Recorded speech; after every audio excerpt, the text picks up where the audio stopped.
Self-esteem, self-worth, self-confidence, regardless of the type of betrayal or from whom, our self-confidence is often affected. So here are a few tips and techniques on how to work on getting back some of this self-esteem that betrayal has taken from you. Number one, again, the majority of these you have heard. Hopefully something clicks a little bit with you in this class to actually get you to start implementing these affirmations. Self-esteem affirmations are positive statements you can say to empower yourself. They are important in the process of building your self-esteem and a good habit to implement in your life. Self-esteem affirmations, when repeated with mindfulness and with sincerity, increase your empowerment. They will change thought patterns and beliefs that reside in the subconscious mind. New modes of behavior and new attitudes will certainly be created and evolve.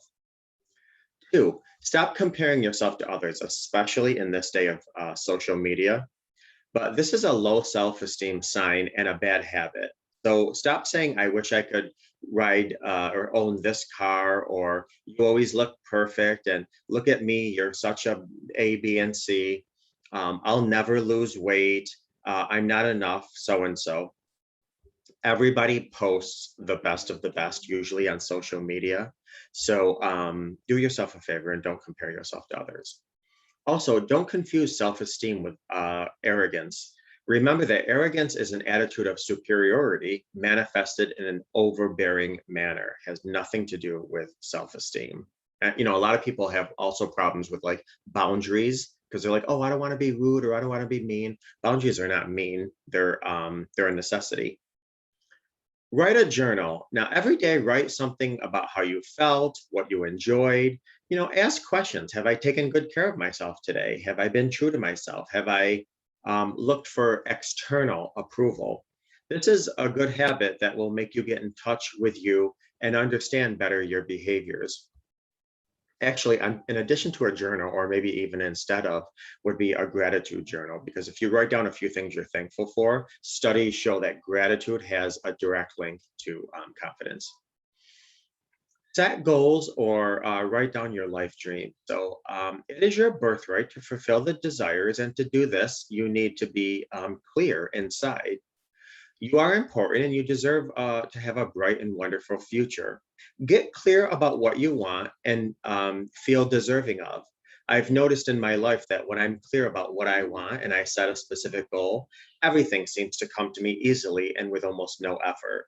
But when I'm full of doubts and my intentions are unclear, even if I do manage to set a goal, I'm unable to reach it. One of the good things, or an example of this, would be a vision board, which basically, if you're not familiar with a vision board, you clip out some newspaper clippings or some magazine pictures of where you would like to see yourself in the future, and you put it on a board and you hang it somewhere where you can look at it, you know, often. Number 6, identify your fears and confront them. So see yourself overcoming your fears because it will make you more confident, knowing your strengths and weaknesses and when it's time to ask for help. It is not a weakness to ask for help, as a matter of fact. It's actually a sign of strength. Optimism is key, and this is number 7. Avoid telling all day everybody how difficult your life is. You know, we all have a story. Try to stay positive. And if things are not going the way you would like them go, do something about it. You know, one of my favorite sayings for those that are watching that are spiritual is don't run for the phone, run to the throne. But for those that, you know, are not necessarily spiritual, instead of complaining about everything that you're in your life you're lacking or is wrong, be proactive and do something about it. During this process, it's important that you remain, again, like I said before, as optimistic as you can. Overcome jealousy. You know, deal with your feelings and the person concerned. Take responsibility and express your feelings. This will help you earn respect from others. One of the best ways to overcome jealousy, actually, is to learn how to stop comparing yourself to others. And that's basic, especially with betrayal, because, you know, it doesn't matter if you were betrayed by an affair partner, for somebody that was emotionally invested for 30 years, or the person you were with had multiple sexual trysts on their lunch break, you're going to compare yourself to them. You're going to compare your physique, your everything. You can't make sense out of nonsense, so don't even try. Number 9, learn to say no when it's necessary. Practice assertiveness. There's a big difference, as I'm sure you know, between assertiveness and aggressiveness. Aggressiveness is stomping on other people's feelings and emotions without concern for that individual. Assertiveness is respecting other people's thoughts, feelings, emotions, input, what they put on the table, but sticking to yours as well. And when you do this, be proud of yourself. Number 10, accept compliments without justification. Simple as that. Thank you. Hey, your hair looks nice today. Thank you. Hey, your dress looks pretty today. Thank you. Hey, love your designer suit. Appreciate you noticing that and telling me that. Fit your body, number 11. You deserve and need to have a healthy body. So run in the morning or go to the gym. If it's difficult, ask a friend to go with you. Look for some type of exercise program. And again, this doesn't have to be 2 hours a day. Doesn't have to be 45 minutes a day. If you do 10 push-ups 2 or 3 times a day, you'll notice a difference in a few weeks. And that not only, strengthens your heart, which is something that's, beneficial from a health perspective, but it also starts making you feel good and look good. 12, meditate or prayer. Practice meditation at least 15 minutes once a day. Any meditation will do. Follow your breath or use a mantra. Coach Elizabeth here on PBT has a wealth of knowledge in this area. Meditation is an excellent tool for your mental health. And that also includes prayer, obviously, in this meditation, or both. You can do both because they are different. Sleep well, avoid eating too much or watch violence on the news before you go to bed. We've all heard this 1,000 times before. Try not to fall asleep with technology or the TV on, whatever. If you could read a good book, that's optimal.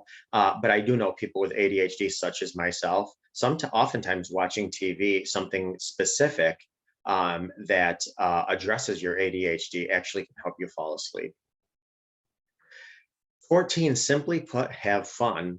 This will help you stay healthy and boost your immune system. I don't care if you're 50. Go out to your driveway and play hopscotch or get on a pogo stick, or if you don't mind, jump on your furniture and pretend your floor is lava.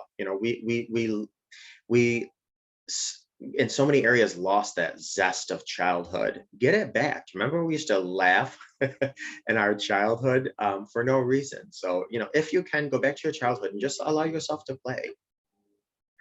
Number 15, release negative emotions. As soon as they come in, if it's possible, release them. Use any technique you like, or visit a professional counselor, therapist, coach, etc., to talk about these negative feelings and emotions.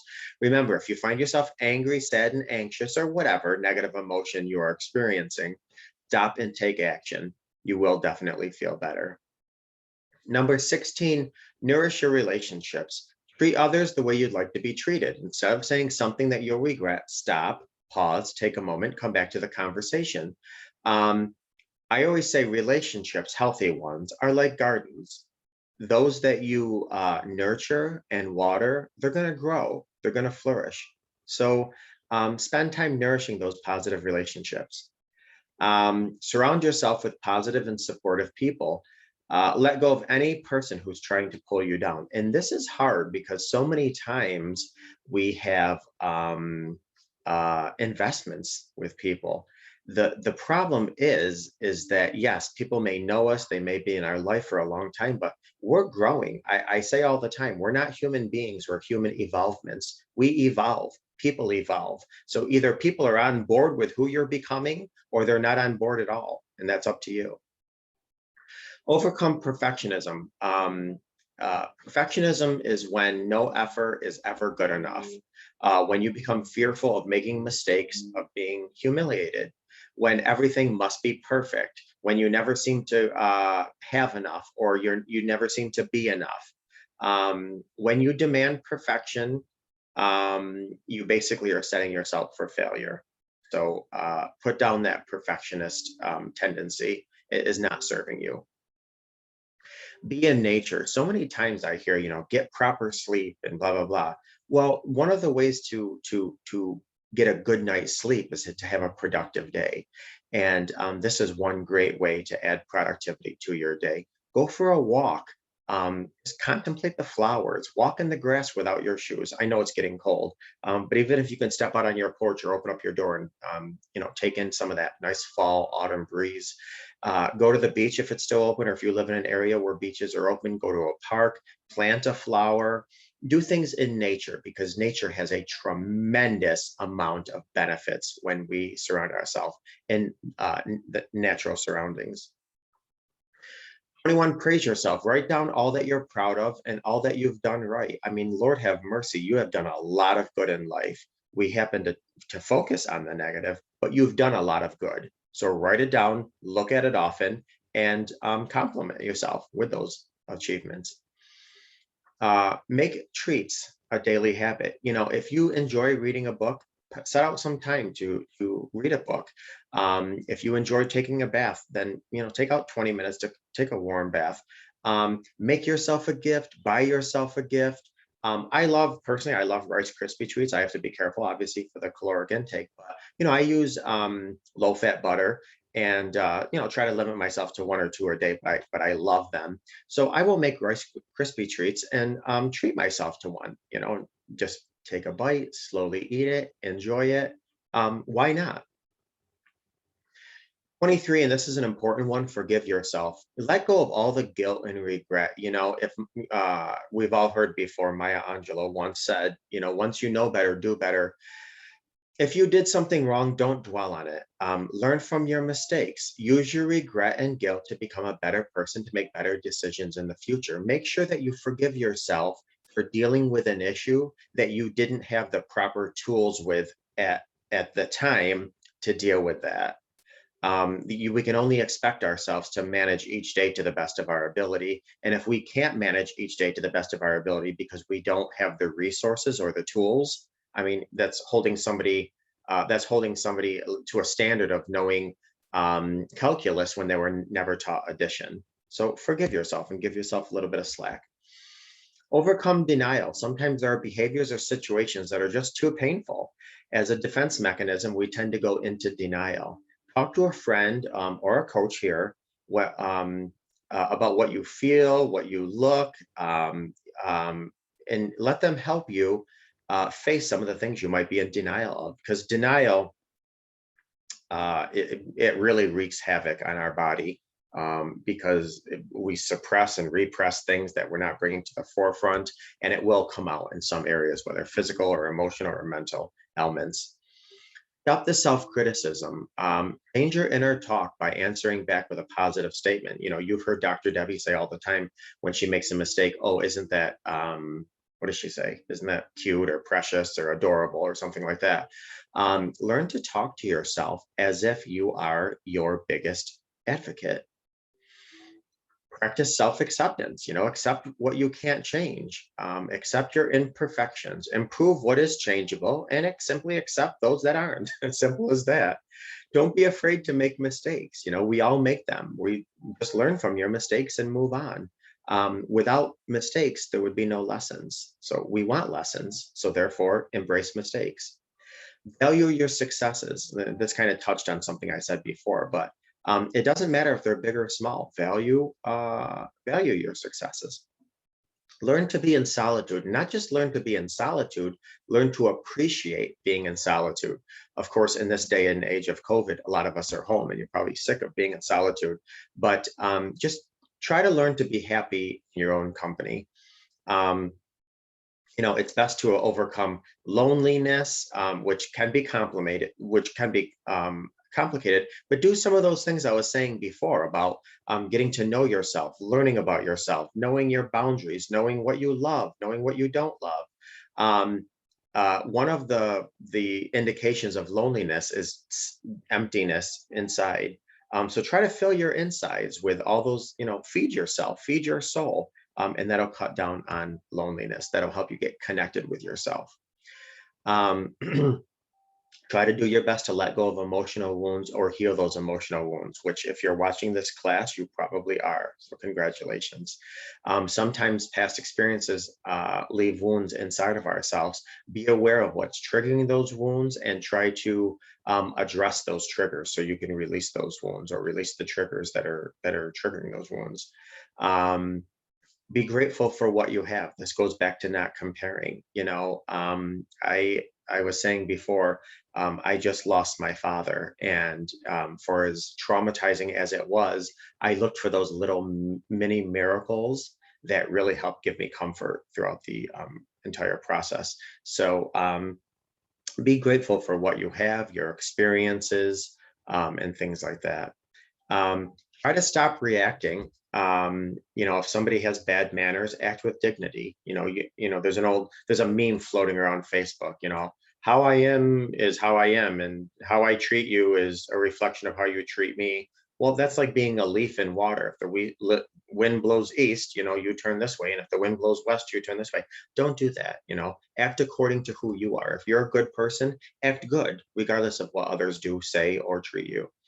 Try not to worry. Worrying is like a rocking chair. Keeps you busy, but it takes you nowhere. If anything, it takes you just down a rabbit hole. Um, Take responsibility for your life, where you are. You might have not put yourself where you are, but it's up to you if you stay where you are. And last but not least, and this is free and simple, and you can do it anywhere you want. Here it is. Smile. When we smile, we send signals to our brain that we're actually happy. And the saying is, sometimes where the body goes, the mind goes, but oftentimes where the mind goes, the body goes. So put your mind to a smile, smile, let your mind catch on. It'll actually change your mood. So that was today's class. I appreciate your watching this. If you have any questions, don't hesitate to reach out to me. I look forward to working with you all